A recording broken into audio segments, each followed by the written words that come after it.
It's not the way that you say it when you do those things to me, more the way you really mean it when you tell me what you'll be.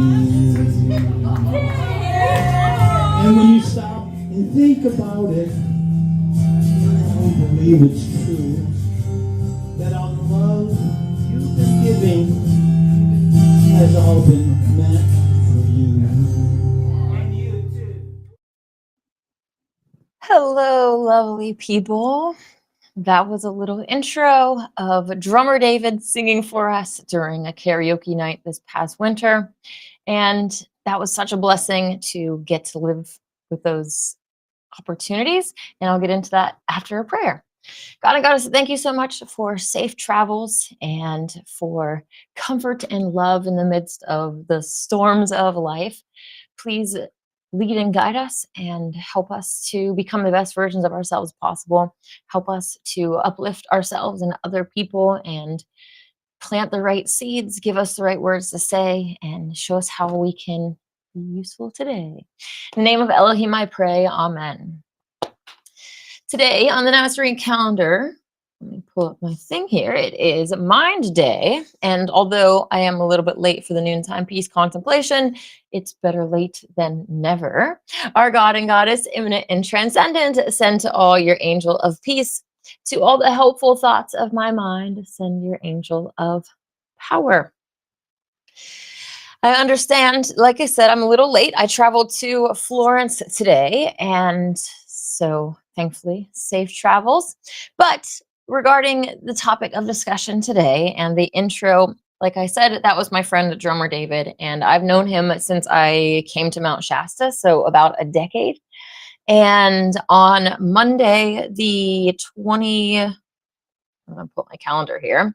Monday, the 24th of November, we found out that he passed away.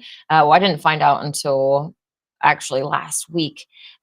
So yeah, and finding that out, like at first, it kind of was, you know, wow, it took a little bit to set in, but the next morning, like I really had a time of grieving, and still it doesn't feel like it has really set in that he is no longer earthside with us. Like drummer Dave was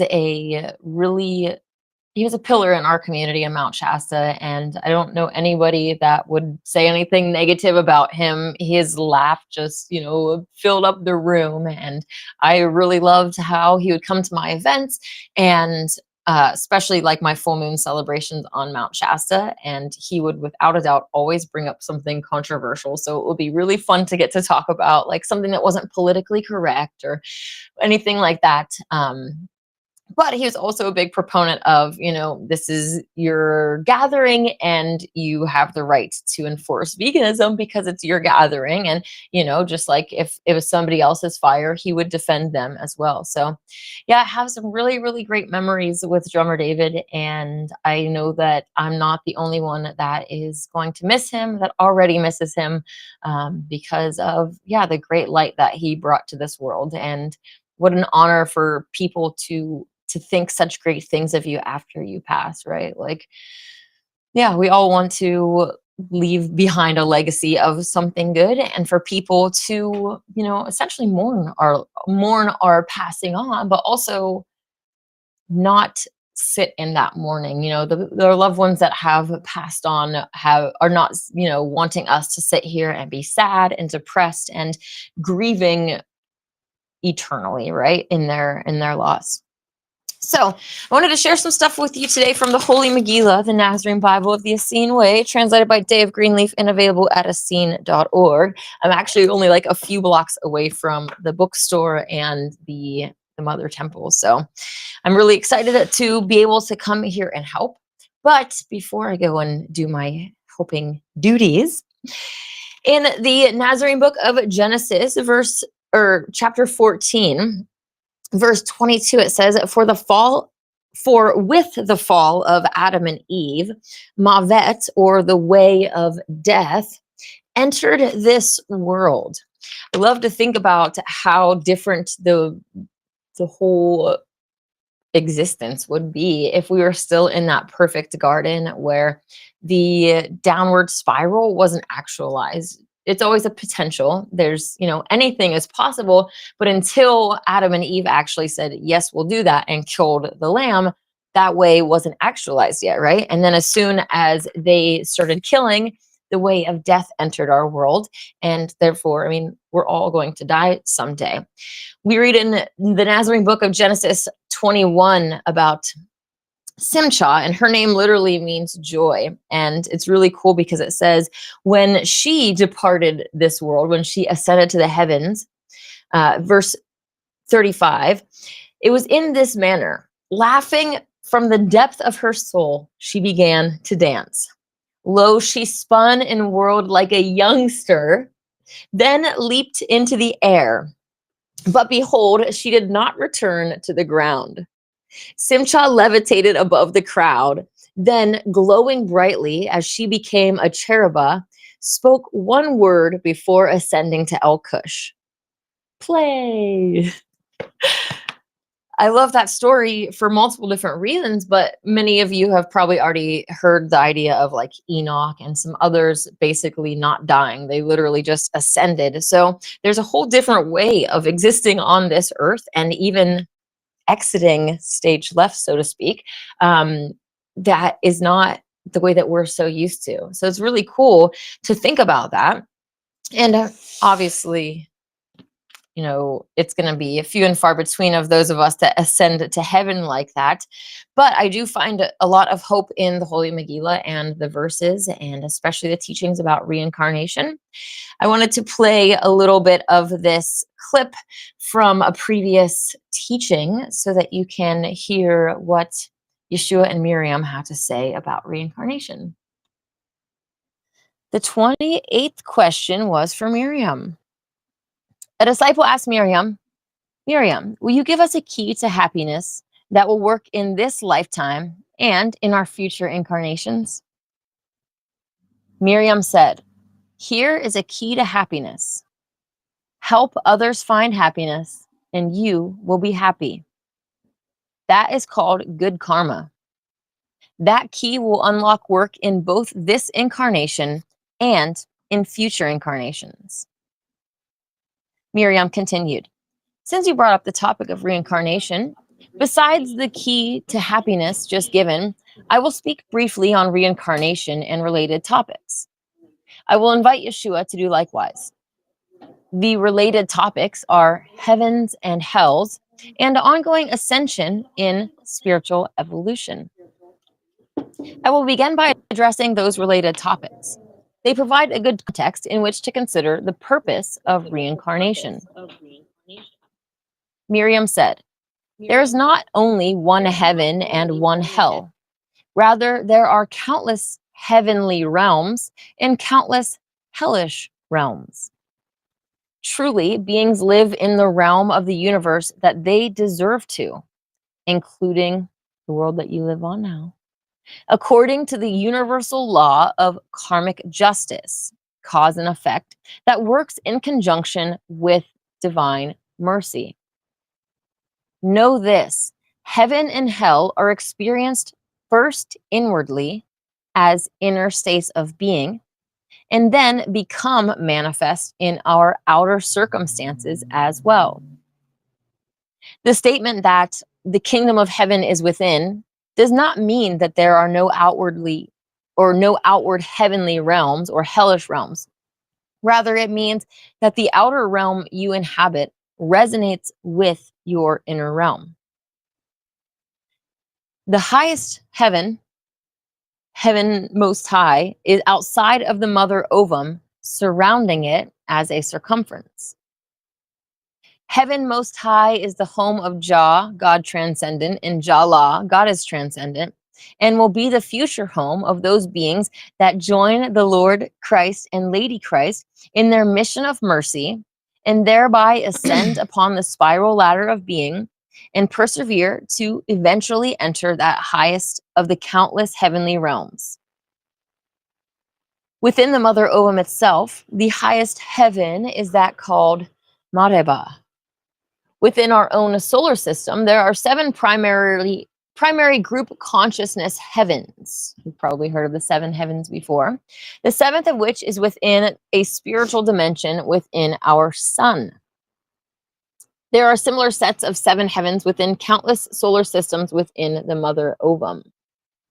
Just as a side note for my fellow flat earthers, again, this is happening within the mother ovum, and it is a system of solar, the sun being the temple that the priests and priestess of this world are in, and yeah, not the solar system that we are taught in school, a giant spinning ball flying around the sun. Know this: the type of body that you have in any particular realm will always correlate with or be appropriate for that realm. Thus, the eternal self that we call the soul will likely reside in many body types, wearing each like a garment of clothing, moving from one body to the next over the ceaseless duration of eternal life. Thus, Nazareans believe in reincarnation, the transmigration of souls from one body to another in ongoing spiritual evolution. We also teach that at a certain level of your ongoing ascension in spiritual evolution, you will have an eternal body of light and no longer need to die and be reborn. Even at that advanced stage of spiritual evolution, in which we are no longer required to reincarnate, the stage where we are said to be off the wheel of required birth and death, we may still choose to take occasional incarnations, to reincarnate into physical bodies in lower realms where those bodies are required, so that those we wish to teach are able to see, hear, and interact with us. That sort of non-required incarnation into a mortal body by a highly evolved soul in order to serve as a teacher / helper, a hand of Christ, in a relatively lower realm, such as the world that we're on now, right? This is an expression of merciful kindness via reincarnation. That is the Nasarean version of what some Buddhists call the incarnation of a bodhisattva. For those that become ready in the incarnation now at hand, the Lord and Lady offer ascension and resurrection in place of required reincarnation. Otherwise, all who die in this world will be unable to escape required transmigration unless they are a true bodhisattva. It is not that a bodhisattva has no need of ascension and resurrection. Rather, a bodhisattva already has been experiencing that state and simply needs to retain it. Behold, unless a soul is attuned to the Lord and Lady at death, and that attunement is by having appropriately resonant and harmonious vibrations, that soul will remain in the dominion of required reincarnation, which, I emphasize, is not bad or evil, but simply a particular level on the spiral ladder of spiritual evolution. Both Yeshua and I will now share some additional information on the topic of reincarnation. Yeshua, it is your turn. Yeshua said, Miriam made clear that souls reincarnate into appropriate body types for their current stage of development on the spiral ladder of spiritual evolution. I wish to make clear that not only human beings on our planet have souls and participate in reincarnation, rather know this: all creatures continue to reincarnate until they reach the level of soul development via spiritual evolution, where they are no longer required to reincarnate. Miriam said, there is typically a time of rest and reflection between incarnations, wherein a soul contemplates deeply the lessons learned in that incarnation and becomes aware of future lessons that can be learned in next incarnation. Yeshua said, reincarnation is not about punishment. Rather, it is about learning and evolving to the point that one transcends the level of required reincarnation. As Miriam made clear, once we are sufficiently evolved and need not reincarnate anymore, We still are free to choose to incarnate in a lower realm where mortal flesh must be worn as a garment so that we can be seen and heard by those that we wish to teach and help. Unless we manifest a body that is within the spectrum of vibration that the people we are ministering to can sense, be aware of, and communicate with, we must remain invisible to them and serve them in other ways, such as serving as prayer angels. Mir said, according to karmic principles and the collective laws of the universe, including the law of cause and effect, what we do in one incarnation will follow us into our next incarnation or another future incarnation. Thank merciful goodness for the laws related to contrition, repentance, and forgiveness, by which we can transcend old negative karma by virtue of no longer needing to learn certain lessons the hard way. Yeshua said, as you sow in one life, so you will reap in another. Even so, as Miriam indicated, sour fruits from past lives can be transcended this life by sincere contrition, repentance, forgiveness, and, of equal significance, sustained, appropriately reformed behavior that makes clear to the universe itself that you have truly transcended the need to learn certain lessons the hard way. Until that transcendent moment, you will continue to get hit in the face by the sour fruit from this and former incarnations. Yea, until you repent and reform those sour previous behaviors, you will remain enrolled in the school of hard knocks. Miriam said, I often give this warning. The hurt you cause in the morning will overtake you in the evening. Likewise, I often warn, hurt comes to the hurtful. Yea, I tell you truly, those that are kind to all creatures need not fear their own futures. These teachings are common knowledge in India. Let us make them common knowledge over the entire world.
Oh no! I apologize about that. Okay, are we back on? Oh no! Okay. Back to square one. The three forms of salvation when Yeshua was literally being crucified. I apologize about that. He said, all souls have eternal life. You will each be born again. And, I hear you.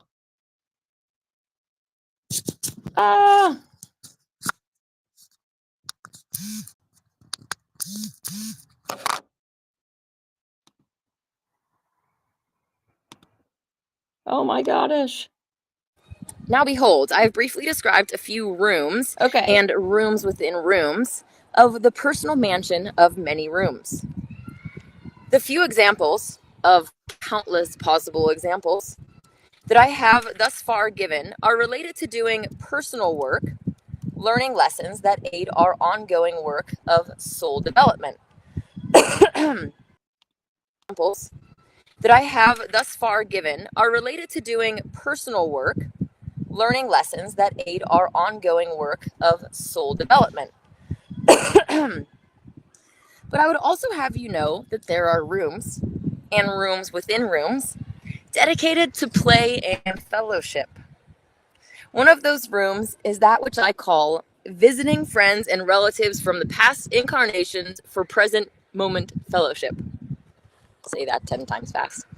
As hard as it might be for your human mind to grasp how Rakma can commune with many persons one-on-one simultaneously, the following will be even more challenging to grasp. In the room called Visiting Friends and Relatives from Past Incarnations for Present Moment Fellowship, you are not simply observing past interactions to learn from, nor are these visitations merely fantasy. Rather, Jaja Elohim so designed the multi-layered universe and multi-layered soul so that below, or perhaps above, the conscious awareness of any particular person living a particular incarnation, there is this ability to simultaneously visit and fellowship with other souls in these rooms that were created for that purpose. So I can visit with my parents, children, friends, and only those that I choose to visit with, being forced to visit none. And regardless of how lengthy the visit seems to be, when I step out of the visitation room, lo, virtually no time has passed in the objective group experience world of the realm I, or they, currently live in. I wish to add that the visitation room can accommodate whatever shared experience we choose to have. We can go horseback riding together, which is not a vegan activity, attend a sporting event, or sit beneath a tree and talk, whatever we choose. This is really cool. It's like, hey, you want to meet me in the visitation room and we can go ride roller coasters, we can go skydiving, we can go in and like cuddle with lions. This sounds really awesome. When I first came to El Kush and experienced this wonder, I contemplated on the theme of why. This is so beautiful. I asked, why is it this way? At that moment, the Lord and Lady appeared to me and said, when Jaja contemplated the divine plan, they contemplated more details than can be written down in any book. Not even the Megillah reports all of the fruit of their divine contemplation, which, according to the Megillah, lasted for fathomless duration. They took fathomless duration, this whole long time, to think of all of the different ways that creation could happen and all of the different details. So cool. Therefore, realizing that in a cosmic school system for the training of souls, some souls will ascend the spiral ladder of being faster than others, perhaps faster than their parents or children or friends, Jaja chose to provide this manner of visitation between souls of various locations on the spiral. That was my answer from Jade and Janha, who, as the Megillah teaches, can appear in countless realms simultaneously. Mekesa paused and glanced at Yeshua and Miriam, then said, in other words, the answer to my question, and he looks at them because that's who they were, right? They were incarnating right there. They were right in front of him to say that, or for him to say that. In other words, the answer to my question, why, is Jaja thought of everything before setting the divine plan into motion. The fact is that it would have been somewhat cruel if we could not have ongoing visitation rights with those many souls that in our many incarnations we come to love. In the heavenly realm of El Kush, we remember all of our past incarnations, and so remember all of our past loved ones. Okay. I think I should be working here now. I really love that excerpt about the mansions in El Kush and how we literally are able to have these connections with our loved ones, and wanted to share that with you because it gives me hope in these times, and knowing that not just drummer David, but all of my loved ones that have passed and all of like other lives. It's just so cool to think that we can actually go and visit with those loved ones and be back in that fellowship with them. Some verses I wanted to share with you before I jump off of here are, this one is found in the Holy Gospel, chapter 39, which I thought I pulled that up actually. But the verse says, human death is but a doorway. Not all doorways lead to the same destination. A righteous death leads to the doorway of greater life. I love that. And it goes right along with the three forms of salvation. When we align ourselves with the truth, when we accept Lord and Lady Christ and their way, Yah's way, it literally raises our vibration and it aligns us with that third form of salvation, where now we've already graduated through the cosmic school system and we can choose to come back and help our brothers and sisters. And I just really love that. Miriam said, die here to fear of death. Die now to fear of death. Be born again by realizing that what you are cannot truly die. That spark of I am within you, that spark of Yah within us all, is an eternal flame. It's going to continue going. Death is like changing clothes. Do you fear taking off one robe and putting on another that is more appropriate for the weather? I love that. And it's such a simple idea, right? It's more appropriate for the weather. It's right now we have on the skin that is appropriate for us. And when we walk through that doorway that is death into the next realm, we need another piece of clothing, right? It's really cool too how it talks about Simcha just ascending and literally becoming that cherubah and that ascended body that essentially we fell from, right? We were these divine beings, and it talks in the Nazarene book of Genesis about the story of Adam and Eve and how they were these light beings and they got lured to the edge of the garden by the false Yahweh, who said, you need to become dense and hard like me, because right now you're frail, you're a light body, you'll easily break, right? And so they got us to densify ourselves, and that is where we're at now. It's interesting that they try to push this idea of, oh, eating meat made our minds more dense, in light of the fact that we're not really supposed to be dense. We're supposed to be these light bodies, and eating meat literally made us more dense. And that was a negative thing. But in our science textbooks, right, they'll try to promote it as a good thing. It made made our brains more dense. It helped us to evolve. In that word evil, kind of evolve, becoming more evil over time. Unfortunately, that has been what has been happening to us ever since the fall from Adam and Eve. From that higher vibe state, we've just been kind of getting drug along into this path of darkness that's ultimately leading towards this totalitarian, enslaved light AI technocratic nightmare where, conform or you're going to be hunted down. People don't understand that they are divine, and so they are afraid, and they try to seek these unnatural means to extend their life, all of that. I really love the hope that the Megillah gives and the clarity that it gives about us and our eternal salvation, and, well, not just salvation, but our eternal existence and the salvation, right? It puts it back into our hands. It's not, oh, I hope that, well, first of all, growing up, it's like you are taught that we have to have faith and believe that the blood of Jesus washed us from our sins, right? And then you kind of go down the line and like, oh, did Jesus even exist, right? In your awakening experience. And that alone, it's like, okay, well, I'm supposed to believe that this person died for my sins and they might not even have existed, and all of these different things. And so it's interesting awakening experience, and especially if you follow the path that they kind of want to lead us down.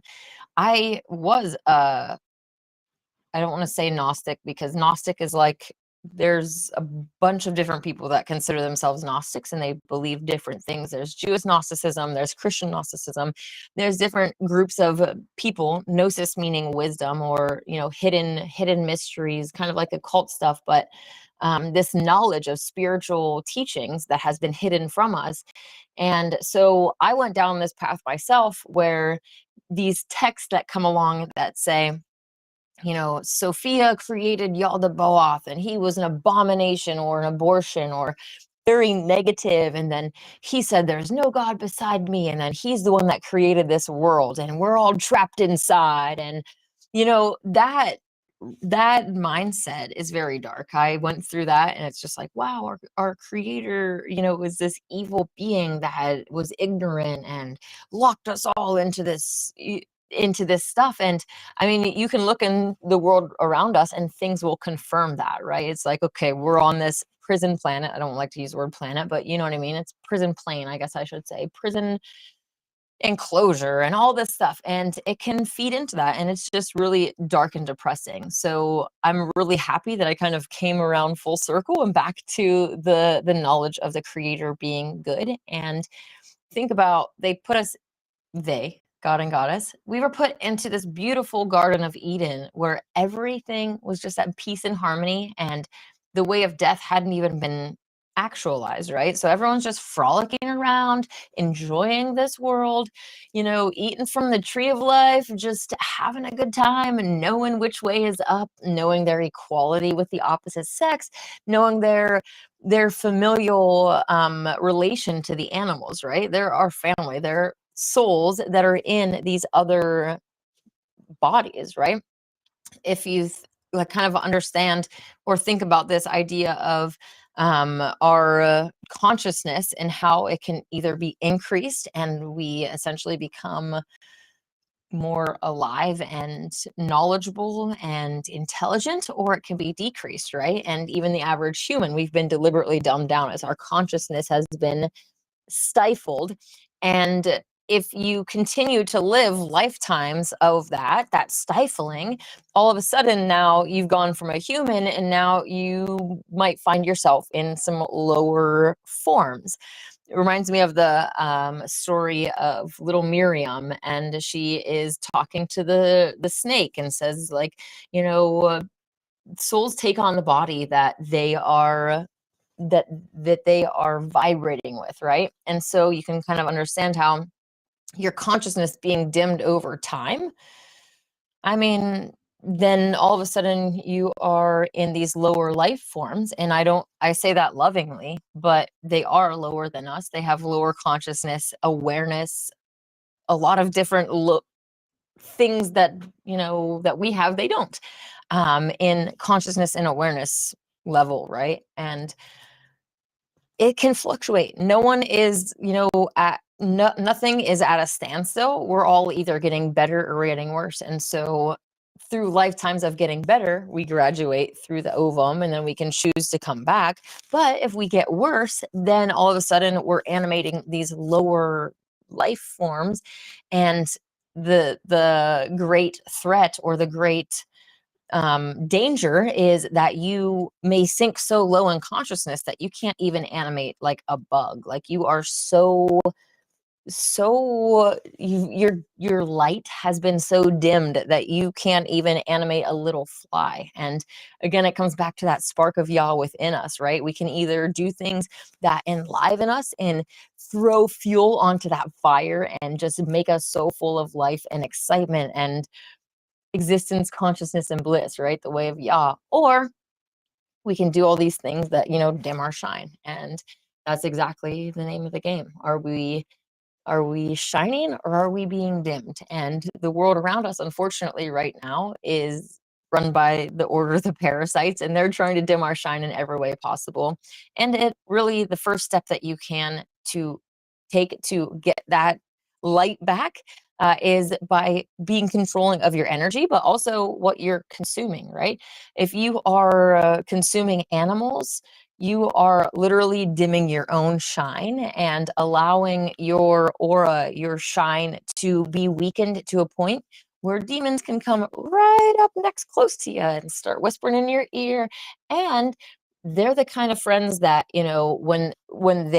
when they get excited, they'll let you feel that excitement. And so you start doing things that the demons like, and they get excited, and that excites you. And then it's a really slippery slope to where you're doing the things that are completely unaligned with your soul and the divinity and that shine of Yah that you are. So I I really am just in a time of kind of reflection, and still, I mean, in Mount Shasta right now, it's the winter season, so everything is kind of shut down, and I think that a lot of us we're like, okay, yeah, drummer Dave's not with us, and we're, you know, we're kind of accepting it on like a on a shallow level. But man, when summer comes around and the full moon events start coming around, I think it's really going to hit people in a harder way. I've already been talking to a few friends about how we could, what kind of ceremony or like song or something that we can do at the full moons to honor him, because he, oh man, I don't even know. He was at so many of my events and was just so supportive of me and would just be like, "Oh, you're an angel," and like was so nice to me when so many other people weren't. And I really am grateful for that. What a really great memory too was when one of the events was at Bunny Flat, and it was like late in the night and this car just zooms up and is smoking like really bad, like, and I think I knew that it was him because he called me. He's like, "Hey, are you up there?" And I'm like, "Yeah." And then all of a sudden this car comes and it's just like fluming smoke everywhere, and I'm like, "You shouldn't have come." And he apparently had like a show in the next town and just pedaled to the metal all the way like up the mountain in this car, and it was overheating, and I'm like, "Oh, that's so sweet." We would always get into little, not real arguments, but I would be like, "Hey, you know that Trump is an invert, right?" And, "Oh no, he's not," you know. So yeah, I'm definitely gonna miss that. And this past year, getting to work at the Mount Shasta Ascension Center, which I'm no longer tied to, but he would come to the karaoke nights that we had. So I have like hours and hours and hours of video footage of us just playing music, and then between songs we would just start talking, and like sometimes like me and him would feed off of each other and just get into it, especially when it came to like conspiracy stuff or talking about how these, you know, left-leaning agendas and all this kind of stuff. So yeah, it was really, really, I really cherish those memories, and it's going to be, I think, a lot harder felt during the summer when that comes, and it's like the full moon events are here and he's not. So yeah. Dave said, "Hey Dave." Dave said, "I always knew I had a friend in the crowd when I saw drummer David. He will be missed immensely." Absolutely, yeah. And it was cool. Like, he was always so friendly with everyone, and even more so than me. I remember thinking sometimes like, "Oh man, I need to be a little bit more like him," because like the full moon celebrations happen and like random people will just come and walk right over, and he would be the kind of person that would just like, "Hey, how's it going? I'm David. What's up?" And like just start, you know, interacting with them, and like just so kind and loving and just involved at the church and drumming and stuff. And although I don't agree with the church, I know that the light of Christ was shining through him, and you know, at the very least, he's part of that second form of salvation, which is, you know, continued existence. And Lord and Lady Christ, since we accepted their hand of mercy in whatever way, whatever religion, whatever, wherever you're at, however you open up and accept God and Goddess, that's when they can say, "Okay, you've opened up the door, now we can come in." We have all of these parasites that are running our world that are just like, the door is right there and they are literally like salivating, waiting for us to open the door, because they're gonna run in and they're bringing all of their friends, right? You open the door and now it's a party. So all these parasites are flooding in, and they want the bad, they want the downward spiral party for them, right? God and Goddess are equally as excited to get in, but their intent is a good thing, right? They're wanting to help, but they need us to, you know, open the door and accept them and invite them in, because, well, the laws of intervention prevent, like, they go according to the laws of intervention and don't just interfere with everyday life. When the evil ones interfere, then they counteract that. But for the most part, like, they're just allowing free will to happen and they're not interfering.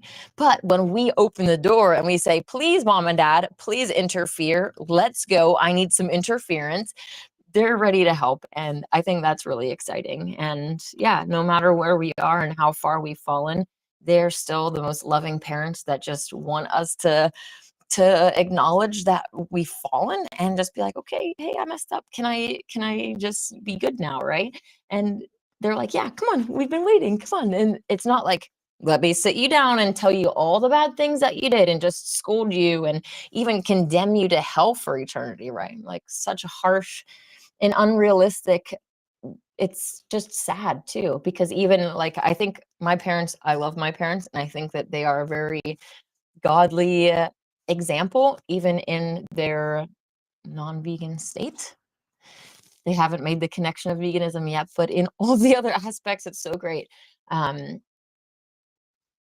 loving parents, as that example, they would not ever, you're going to be out on the street and never coming back again, right? The story of the prodigal son or daughter comes to mind, right? This idea of, yeah, you went away, you strayed from the family, and we love you no matter what. Like, my child, you've come home. Like, I don't even care what happened. Like, I'm just so excited that you're here, that you're back, that you're with me, that you're trying to do better, all of these different things. And I think we should all try to lean into that more and accept that forgiveness and love from them so that we can give that forgiveness and love to other people and to ourselves. So David says, rip drummer David. Absolutely. Man, he would have liked him. He's a good guy. David says, that would have been really cool. We could have had like a whole party of Daves on the mountain. To live in heaven, we must process hell with, possess, not process, but also process. Possess heaven within. Absolutely. Hey, Kyle, thanks for letting me know that I didn't have any audio, and so did David. Cool. Many of us were convinced in evolution and there not being any need for God. I myself was an atheist until I woke up. Wow, yeah. That's a big change as well, especially from the atheistic point of view to, I mean, I've seen you promoting the Megillah too, so that's like a really big change of belief systems. I thankfully was raised in a Christian home. Like, we always were taught that God was real. And so atheism for me never made sense, because I'm like, would snow just randomly fall and then create a snowman? Like, this did not just happen by chance. And if you want to believe that you came from a monkey, you can, but I know that I didn't come from a monkey. So yeah, it's just interesting how you can be so against something, and it's like all the programming, right? It has to do with where we're raised, because you can be very adamant and know that you're right on the creation side. You could be very adamant and know that you're right on the atheism side. And like, it's just, yeah, fascinating to kind of think about that. And I'm really grateful for where I grew up and being in a Christian home. We went to Christian school, and that came with a lot of politics and stuff that was not Christian that kind of served to push me and my siblings away to some extent. But no matter how far I've gone from the teachings that my family instilled us with, I'm still here preaching about the Christ. So he's my dude. David says, the great danger is that you never reconnect with the will of your true self, the soul within, and instead slip down the path of darkness. Absolutely. Yeah, and if you guys have not heard the story of Noah from the Holy Megillah, I would definitely encourage you to do so. I read it during one of my semi-recent live streams, but it's really cool because it literally talks about the great danger and the great sacrifice, and how, once you graduated this cosmic school and you're like, oh man, finally got out of there, learned all my lessons, like, let's just kick back in heaven and enjoy peace. Then you're just like 1 second into relaxation, and then you're like, oh man, And then you look down and you see all your brothers and sisters, your mom, your dad, your grandma, your uncles, your friends, your all of these souls that you love lost in darkness. They're just fumbling around, and it's like, man, I can't. What kind of soul would I be if I sat up here chilling, just, and also, I mean, they're too loud too. But how can we sit up here in heaven while our loved ones are suffering? It's not heaven. So it's also not heaven if they're not here with us. So it's like, all right, come on, we got to come back down and get you. So yeah, as frustrating as it can be, there's also, the hope that goes along with it, and the strength and the encouragement that we can get when we really connect with Lord and Lady and, God and Goddess essentially, and, try to really lean into that, because they're waiting. Like I said, they're chomping at the bit to get into. They want to be part of our lives. They want us to choose them. That's the one difference between them and the parasites. Well, I guess the parasites do want us to choose them too, but the parasites are more than happy to not actually have you. Like, they're happy if you don't know that they're there, and they will ride that train probably even harder when you don't know that they're there, right? Because then you think all of these whims and desires and cravings and things are coming from you, and then, I mean, that's harder to detach yourself from that. Like, oh my gosh, I'm gonna die if I don't eat meat. You're not going to die, but the parasites that are in you are going to die. So those I'm going to die signals, you just need to understand that they're not coming from I am, from you are. They're coming from those attachments, those evil entities that have grabbed onto you and are holding on for dear life as do a parasite cleanse. They're like, no, don't you love us? Don't you love meat? Don't you, and they're just throwing every like a just a parasite that you're trying to kick out the door, and it's just like, but don't you remember all of these great times that we had together? And they'll just throw everything because they don't want you to get rid of them, because you're their lifeline, right? They're living vicariously through you. Sorry if I'm shaking the table a lot. Hey artist, how's it going? Finally get to catch you live again. Yes, I try to go live at noon every day, but sometimes things get in the way. So indeed, parents that give love and forgiveness are a good example to follow. Absolutely. The Bible really never really resonated with me until you start reading the Holy Megillah. I downloaded the PDF. You put a link in your Facebook and began reading it. I'm going to look for a German translation soon. Oh, that's so cool. I love that. Thank you for letting me know that that some of these things are resonating with you, and they definitely resonate with me at a soul level, and that's why I'm sharing them with you. I don't get paid for any of this. I don't get paid for anything I do on social media, and like with the church, I'm not getting paid. I don't get royalties off of the books. I'm wanting to buy more books out of my own money to give to people. Like, I am only doing this because I think that it is the truth and that it will uplift our world. And ultimately that's my goal. My goal for many years, if you've been watching me, is to create a golden age and to make this world where humans and animals are not suffering any longer. And this, I think, is the key spiritual teaching for that. It's not, which kind of funny, but this book allows for vegetarianism, right? And so for the fact that me, as a very militant vegan, and I'm trying to just be understanding and kind and loving, and understand where Lord and Lady Christ were coming from in their teachings, and how these animals are not the animals that we see today. The time that you're allowed to eat chicken eggs is when you have a rescue chicken, and that chicken is your BFF, and that chicken is never going to go to slaughter. When that chicken can't lay eggs anymore, you who cares? You're my friend. It's not like you don't kill it, right? When that chicken dies, you mourn its death, just like you would do with your dog or your cat or any other pet, right?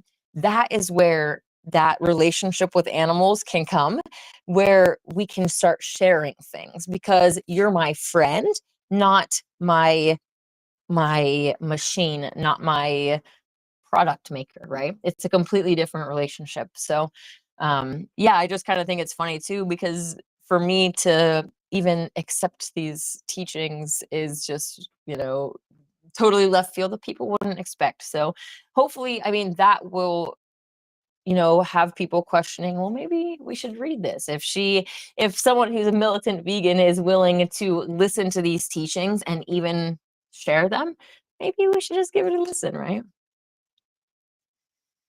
David, he says drummer Dave was OG.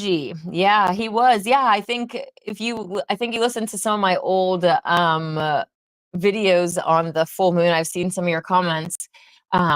He's been up there for a very, very long time, and I used to audio record the whole time that we were up there, so I would get to hear different clips from there, and so I've played him before. But yeah, you're totally right, he was definitely an OG, and yeah, up there from the very beginning. Hey Dano, how's it going? David says Megillah says we can create a garden paradise through successful distribution of Megillah to humanity. Absolutely. And what I was reading, what popped into my mind was that I don't personally believe that we should be eating eggs and dairy. But like, I don't think that's part of the proper human diet. But I understand in the context of the Megillah, again, that these animals were their friends and that we've come a very long way since Eden, and some people struggle more than others to go vegan. So I'm trying to be loving and kind and just try to be aligned with what I believe that God and Goddess want me to be doing, rather than being so hardline and pushing people away that could be inched closer. It's like, okay, come on, a little bit closer, a little baby step at a time. Come on, and actually pull them in rather than being a hard line and then they turn away. So yeah, it's definitely a new position for me to be in and not easy. Kyle says, if everyone could send me some healing energy / prayers, it would be much appreciated. I got a nice gash, on my head that's slowly healing from an icicle. Oh my goodness, hitting me in the head this past Friday. Oh man, I'm sorry to hear that. Yeah, we'll definitely send you some prayers and healing energy. Aw, the dangers of winter. Dan says, I am vegan 10 years now and loving it. Yeah, I'm coming up on, in 2015 is when I woke up to flat earth. So I think maybe the beginning of 2017 was when I went vegan. So I'm slowly creeping up on that decade mark, but I am loving it as well. There's literally nothing that could get me to turn around. I have, had different maybe deficiencies over the years, but I understand now how to eat different foods, find out what plants have those vitamins or whatever you are needing, and continue on the vegan path. Unfortunately, many people find problems, right? When you transition to a diet, you start feeling differently. When you transition your diet to a different lifestyle, because veganism isn't just a diet, it's about our lifestyle. So we're not just checking our food, we're also trying to avoid soaps and makeup and different household products that contain animal products that have been tested on animals. We're not going to the zoo or different, attractions, the circus, different things that also exploit animals as well. So anyways, going vegan and changing the things that you eat can come with a lot of different changes, and trying to figure out where you can get these things that you were getting before in a vegan version, especially when you're just eating like heavy meat and all this stuff. Yeah, nutrients, there's a lot, right? It's this dense stuff it's all the stuff that the animal essentially needed in a piece of flesh, and you're like eating that. And yeah, there's a lot of black magic, I think, that is covering up for certain things and making up for the deficiencies that non-vegans have, right? The supplement and vitamin industry, big pharma, literally came into existence for and by non-vegans, right? Like before you ever even heard of the word vegan or even thought or heard of this idea of not eating animals, Big Pharma was kicking it, trying to fix those bacon eaters by going in and cutting out parts of, their leg veins, arteries, whatever, and sewing them up, like doing some really monstrous procedures, really demonic stuff. Like, we can think of it, oh wow, that's so creative, but it's like, wow, you've really, like, you are cutting a human in, like,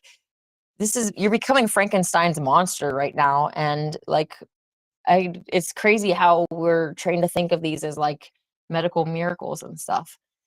Anyways, the whole point is that people want to be like, oh, well, vegans have to use supplements and vitamins. It's like, bro, that whole industry came into existence for you. So your argument is moot. I know plenty of vegans that don't touch vitamins or supplements, and I know plenty of non-vegans that do. So anyways, all that we need can ultimately come from plants, but our nutrients and what we need is even more than that. It's not just about what we're eating. It's also about fasting. It's about going outside and grounding, making sure that we're touching grass, making sure that we're breathing fresh air, making sure that we're getting sunlight. So all of these things contribute to our health, not just what we eat. And of course, doctors are not even given nutrition classes, or barely any, a few hours. And they are taught to give you a pill, cut you open, all of this Frankenstein's monster medicine, rather than natural healing. Because they don't make, if the doctor said, okay, stop eating dairy, stop eating milk, stop eating eggs, go exercise, get out in the sun, and, do some breathing exercises, some pranayama, do some yoga, bye, you're never coming back, right? They need you to come back so that they can pay off their medical bills and all of their luxurious living and everything else that they have going on.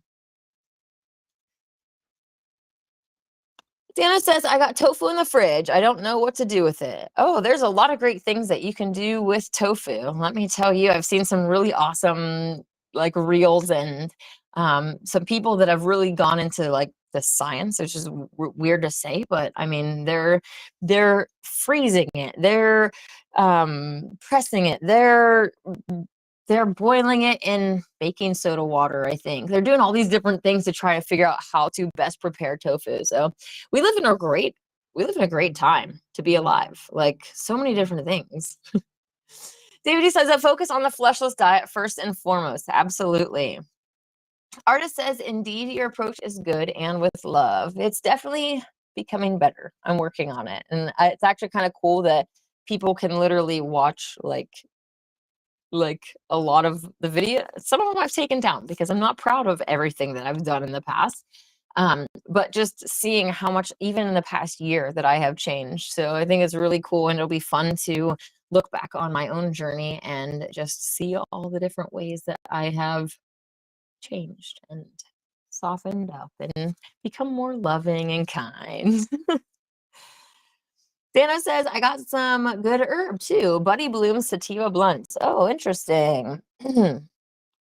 David D says, Dano, there's some really cool teachings in the Megillah about cannabina and how it was given to us by the cherubim. And actually, the burning bush with Moses was literally a burning bush of cannabis. And then he saw God and Goddess. This is a really, really cool story.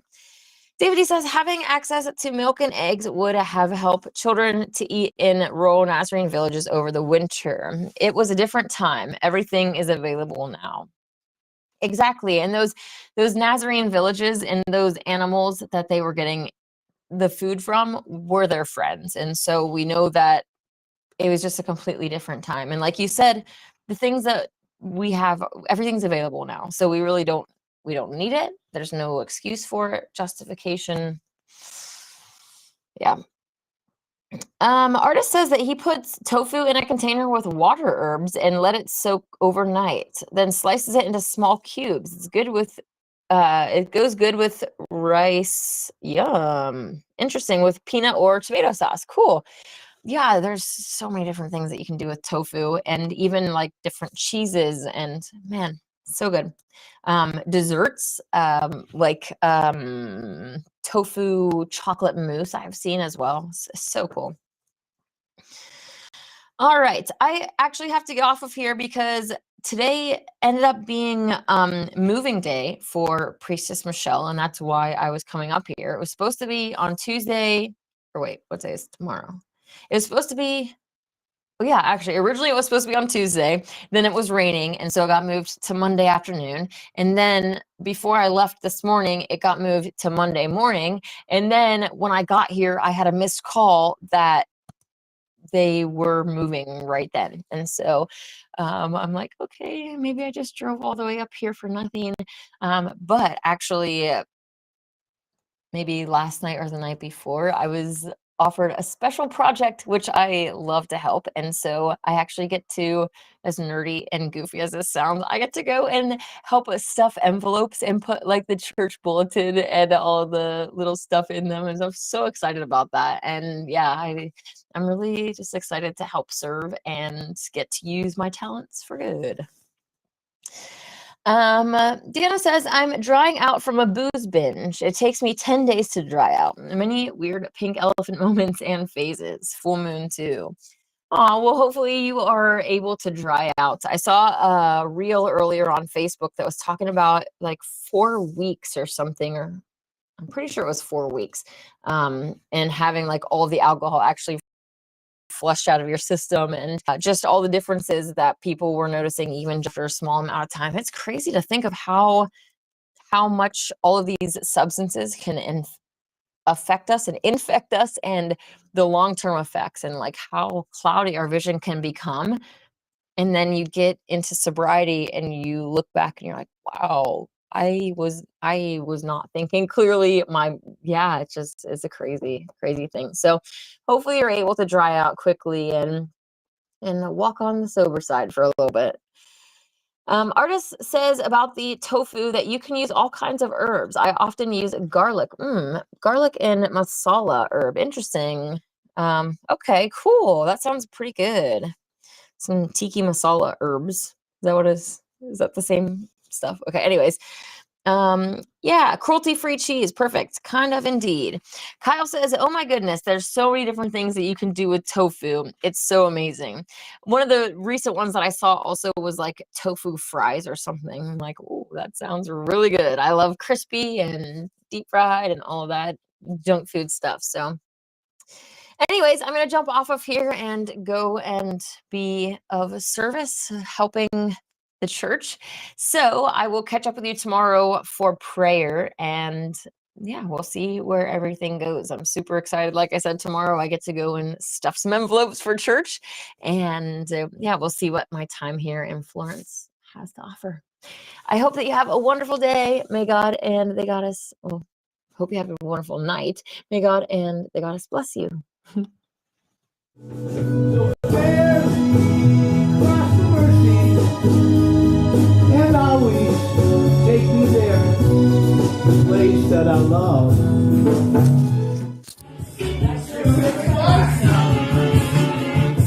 I see the night, sugar and spice now. So nice, so nice, 'cause I got you.